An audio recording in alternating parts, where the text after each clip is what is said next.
Have you ever wondered what happens behind the scenes at one of our retreats? I've never actually publicly shared what we do. I am not a woman of one. There are a lot of moving parts behind the scenes. And in this episode, I thought it would be fun. We are getting ready in the next few weeks to prepare for our winter mom and child retreat in Hudson Valley, New York. I'm going to share with you what we're doing to prepare and what it looks like behind the scenes, and also really as a guest to be there as a mom and a kid. So I hope you enjoy this episode. We have 3 spots remaining for this retreat, by the way. And if you book by January 1st, end of day, you receive $200 off on one of our 3 remaining rooms. So if you want to come, now is your chance to commit.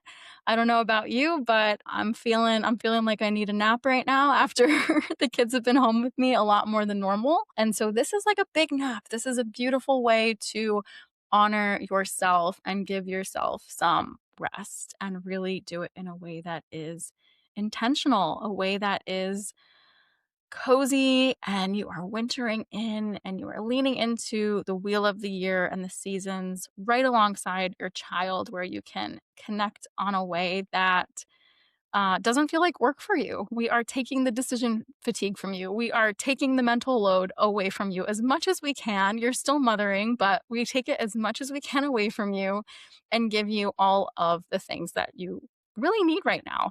You need a little family travel, wellness, connection, nature, and community. So if that is speaking to you, go ahead, sign up. And if not as well, just listen to this episode, learn a little bit more about what happens in my mind leading up to a retreat, and also more about the beautiful team that supports it to make it happen. Welcome back to another episode. I'm Monica Verga Alborno, and this is the WandHERwild Podcast, a space for modern mothers reclaiming their wild, living with intention, and redefining what it means to feel fulfilled while raising a family. Here we explore mindful motherhood, conscious parenting, feminine rhythms, and the power of self-discovery.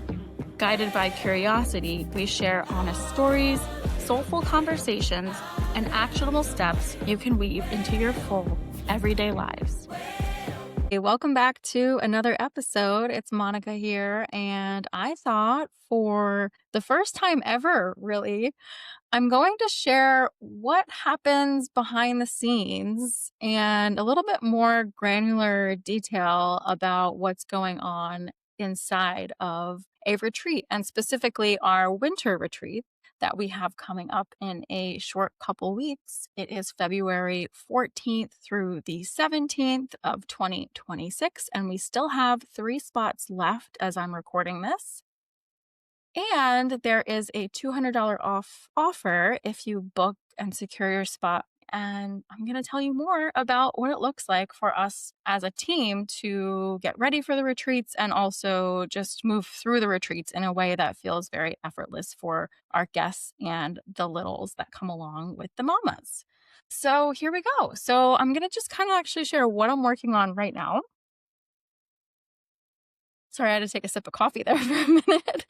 And yeah, so this is what's going on right now. We're about, I want to say 6 weeks out. So I'm starting to draft an email that's going to go out to all of our guests that we have coming. So all of the moms who've signed up and are coming with their kids. This is a mom and child retreat. And in that email, they're going to receive all the arrival information. They're going to receive a packing list. They're going to receive information about the childcare program and how to prepare their kids for it. It is a short program. It's 2 hours in the morning and 2 hours in the evening. There's an FAQ in there with like common questions.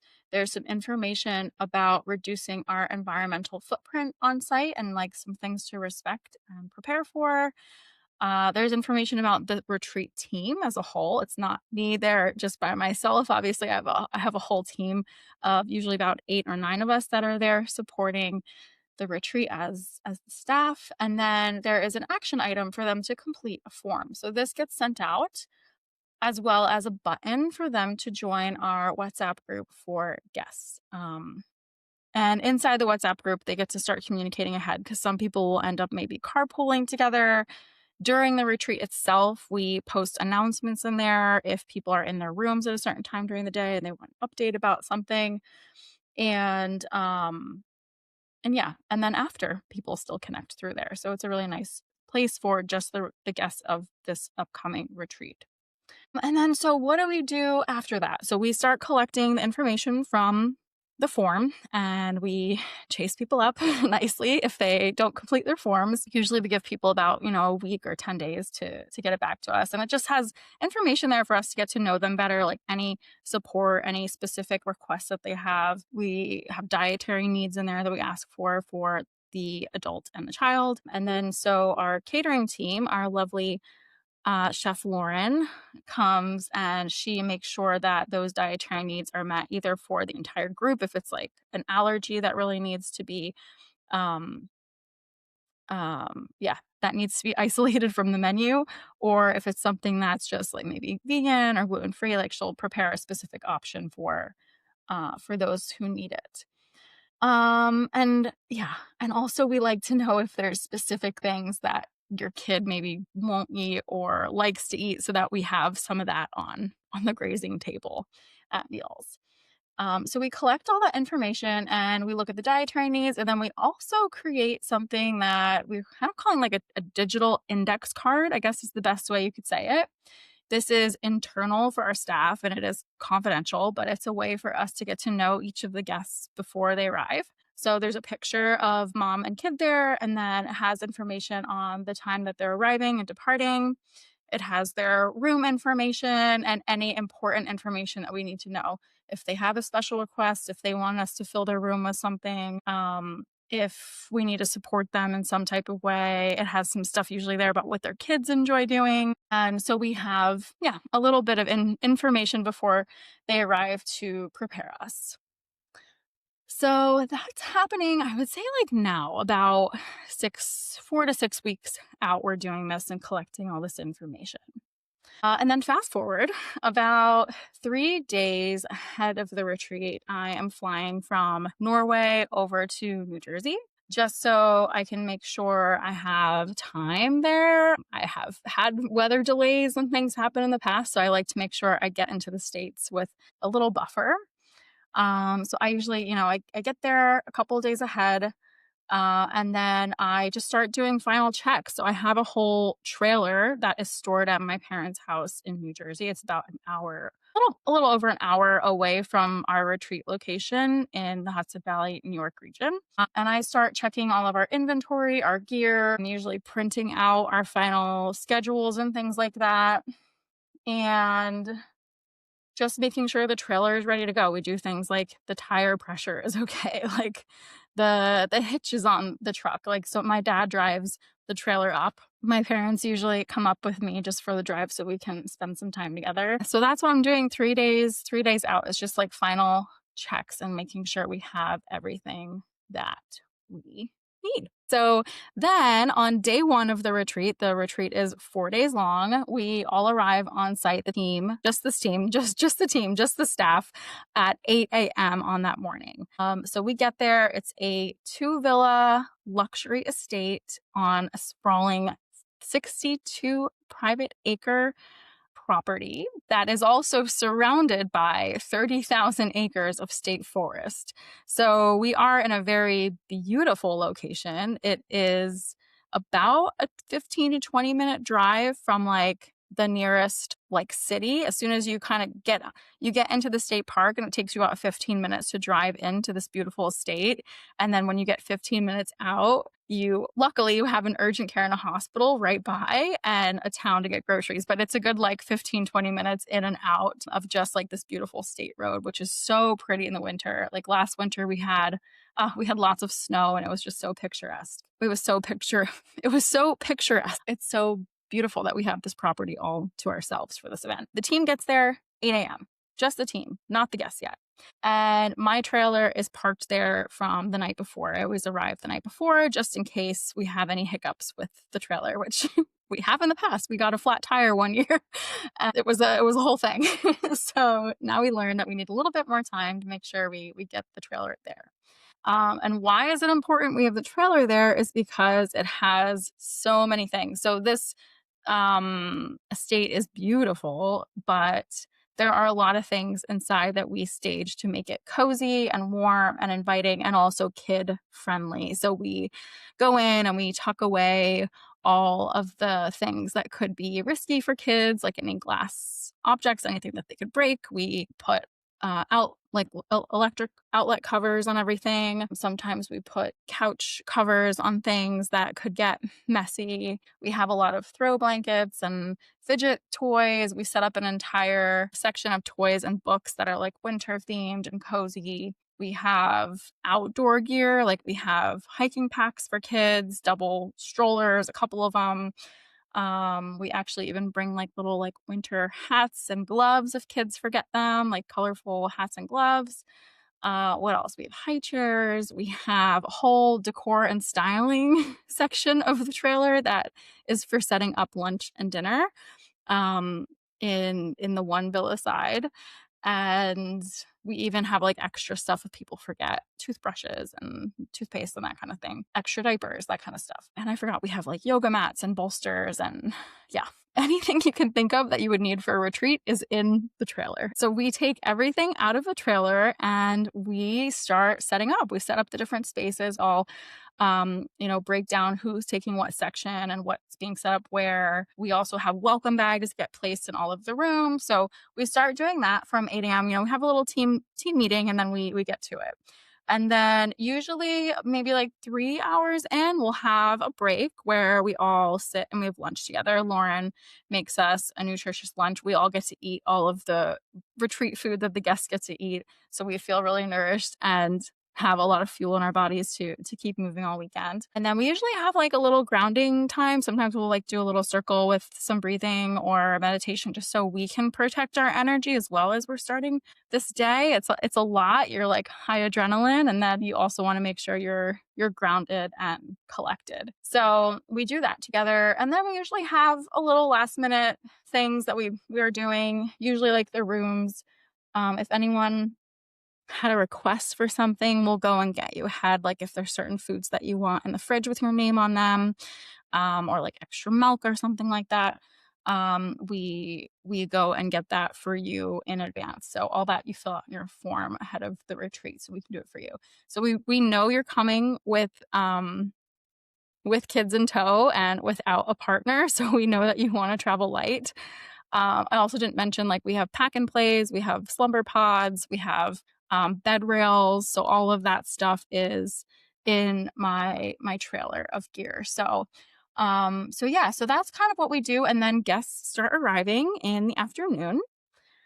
And we have some snacks. We usually have some type of movement, like some travel yoga, and then some type of icebreaker where it's like a game where you all get to know each other by asking questions. So something fun like that. And then we have a welcome dinner where the whole team will introduce themselves and we really just open the retreat like everybody's here and we have a wonderful time that night. People are usually tired from the travel day, but they're also very excited. So we do have a movie night after dinner where moms and kids stay together and we have a projector movie all like snuggly with pillows and blankets on the floor and a projector on the wall. And just have this really snuggly first night with usually also some arts and crafts and some things around for people to do. And games, lots of board games sitting around too that are little kid friendly. Lots of pieces. So that is day one.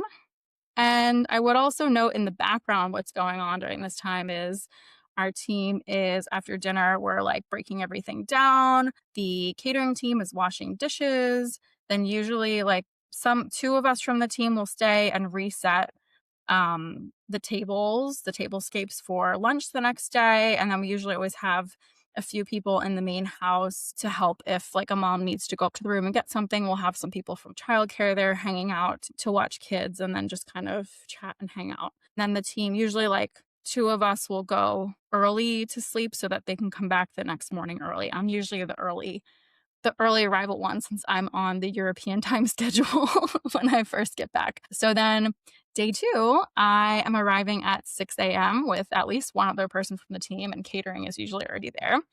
And we are setting up coffee and tea and breakfast. Breakfast is kind of like a grazing station of some different things, where we also have just like a cozy roaring fireplace, kind of like the same thing I was saying, like a little kids corner with activities, some fidgets, books, board games, like things to keep people busy. Sometimes in the morning, we also have some type of movement or a book reading or something like that. So it just kind of depends on the day. Our team, after every one of the guests is eating and we feel like everyone is good, we sneak away with our breakfast and we have our team meeting where we talk about what we're going to do that day, who's going to do what, if there's anything specific that we need to talk about, if there's anything we need to go run out and get. So we kind of just go through that kind of stuff for the day, who's going to take breaks when. Yeah, and then we break and we and we start to go. After breakfast, there's a little bit of time for everyone to settle in.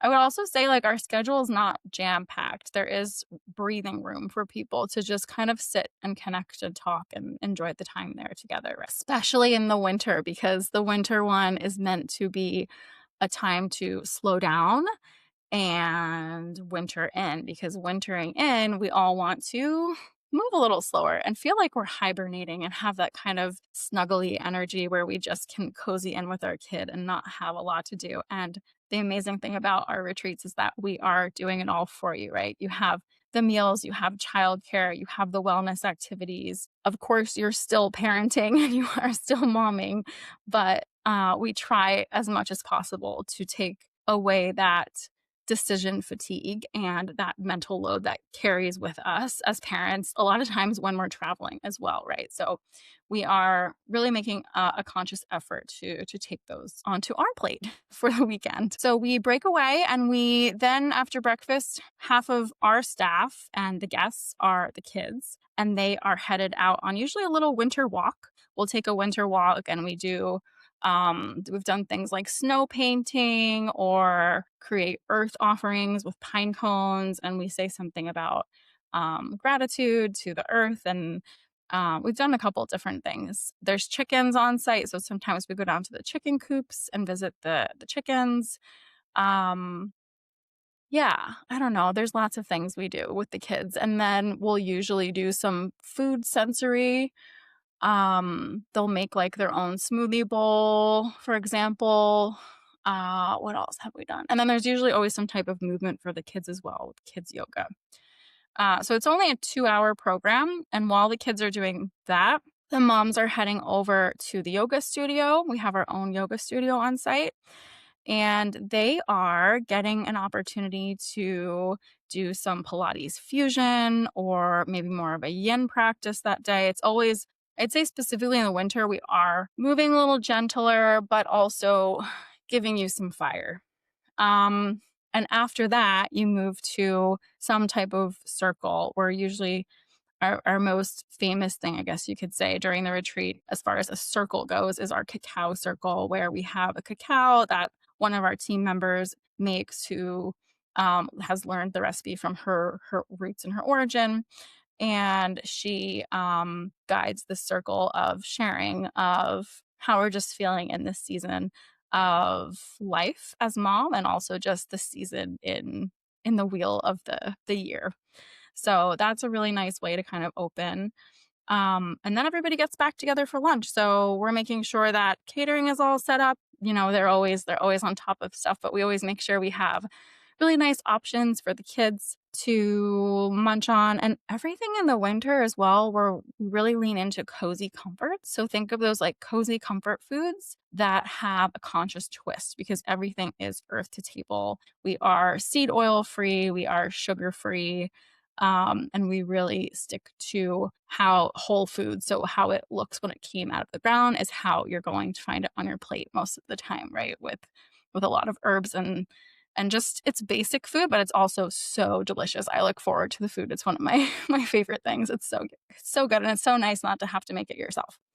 Um, and yeah, if I didn't mention, our chef is mom to a picky eater, which is so great because she knows all the tricks to get kids to eat things that are good for them. So that's really a plus for us.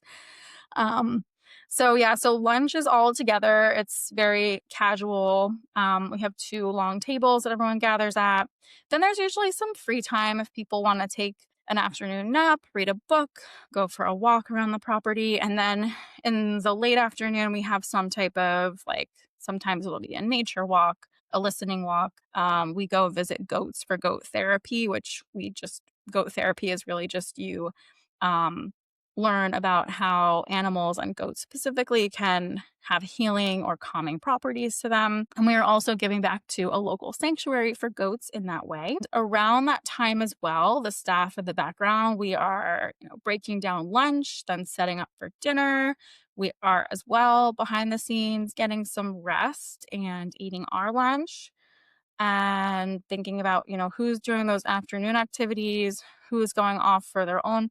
And usually when we take breaks as staff, like because we are supporting a retreat, we also want to, as much as possible, stay in this really um, positive, grounding, nourishing energy because it's a lot to support everyone and make sure everything is held together. But for us to be able to do that, we have to make sure like we're eating well, we're resting. We're also like taking time to go for a nice winter walk and get some nice cold air. We're taking a nap if we need it. We're sitting downstairs and journaling for a little bit in the basement. Whatever, the team needs, we try our best to like carve that out so everybody gets it. Then in the late afternoon, yeah, we're resetting for dinner. That's kind of like the main stuff happening. Usually we're talking about, childcare that evening. That's the first evening we have childcare is day 2. Um, so the kids come back after dinner and there is usually twinkle lights, glow in the dark tubes, some type of arts and crafts, sheets and forts, kind of like a fort of sheets, I guess, in a projector movie. So there's always lots of things to do. We always have some snacks as well for the kids, from catering. So we've got, a lot of stuff to keep them busy. And we also watch baby monitors if any of the kids are smaller and go to bed earlier. We can watch baby monitors. So we coordinate all of that in the evenings. And some of the team usually, again, leaves early. Some stays to help with childcare. And then the moms at that time have an evening circle, which we've done different things with sound healing, with drumming, with I don't want to give away everything with silent walks, burning intentions around a campfire outside, like a really snowy, beautiful silent walk that we had last winter where we all wrote an intention and we put it in the fire. That was really nice. So different things like that. And then everybody goes to sleep. And these are pretty early nights too, I'd say. Everybody's usually in bed by 9:30, 10. Really, I think. At least I'm usually in bed before that too, again, because I'm usually on the early morning shift. So day 3 is very similar to day 2 in the way that it flows. Those are like our 2 very full days at the retreat. Day 4, I'm going to skip to now, is the day that we're departing. Staff and guests are departing. And in that way, we have an early morning breakfast. We start the day a little bit earlier than normal. And we are usually helping guests like pack up, clearing snow off of cars if we need to, if it snowed the night before, helping pack things or watch kids while moms are packing up their car again if they drove. There's usually a scavenger hunt bingo card that we have for all the guests in their rooms. And if they've completed a line, they can return it for a prize. So for a gift from us. So we have that. There's always a send-off brunch. And we usually have some type of wellness activity. Last year we did the sound journey, the interactive sound journey on the last morning, where it was moms and kids together doing a sound journey, and it was interactive. So the kids had some instruments and sound that they could try out, and really understand the healing properties of sound. And that's kind of it. Then everyone starts to leave. We usually do some light packing the night before and organizing, taking inventory of anything that we need as a team to order for the next retreat. We also all collect lessons learned, like things that we think we could do better next time, things that worked really well. I also talk to a lot of people on there, and I just like to know like what the guests are feeling about the experience and stuff. And we usually ask for feedback as well when guests are leaving, so we can just understand what they're enjoying. And I think at this point we don't. I would say actually in 2025 we did not ask for feedback at the end because after so many times of asking, you just feel like you've gotten everything right, and someone either likes the experience or it's not for them, right? So we've really stopped getting a lot of feedback, but I always do welcome it if people want to share. It's great. And what else do I want to say? Oh, our whole team is off site by 1 o'clock, and I'm heading to the airport home to my little kids that are 5 and under. So we are repacking that trailer, making sure everything's in there, going through all of the rooms, taking the sheets and towels off the beds in the bathrooms, and all the things you would usually do when you're checking out of an Airbnb are similar to what we do. We make sure all the trash is taken out. The kitchen is swept. We've collected all of our little lanterns with candles and things that we have. And yeah, that's pretty much it. We just make sure everything is packed up and ready to go, and we're off site. And yeah, we've collected a lot of things that are kid friendly, right? Because when you're setting up a tablescape for dinner that kids can pull on, we try to have metal candlesticks and battery candlesticks. Um, and what else? Lots of stuff like cheesecloth runners, like things that can't get ruined if kids want to pull it. So it's never a huge deal. Like we don't want them to pull stuff apart, but we realize that, it's going to happen. But we still want things to look aesthetically beautiful for the guests. So that is pretty much what happens at specifically our winter retreat that's coming up in a few weeks. And I hope this was kind of interesting to hear. Usually also, our team has this WhatsApp channel, so we'll talk a little bit after. We'll always like collect notes. I think I said that, of like things that we want to do differently next time. We might get some creative downloads while we're there. That's kind of the gist of it. So I hope this was helpful to you. And if you want to come to this winter retreat, we still have rooms available. You are absolutely welcome to book them. If you also are very intrigued on my strategic thinking and how I've kind of brought all this to life, I am also doing some one-on-one coaching, business coaching with people who are maybe wanting to host retreats, or maybe you have some other type of business idea that you want to bring to life. So I'm doing that in a very small container this coming year, but if that's something you're interested in, you can also absolutely find out more about that. And we will put the links to both of those here in the show notes. And thank you so much for listening today. Okay, stay cozy.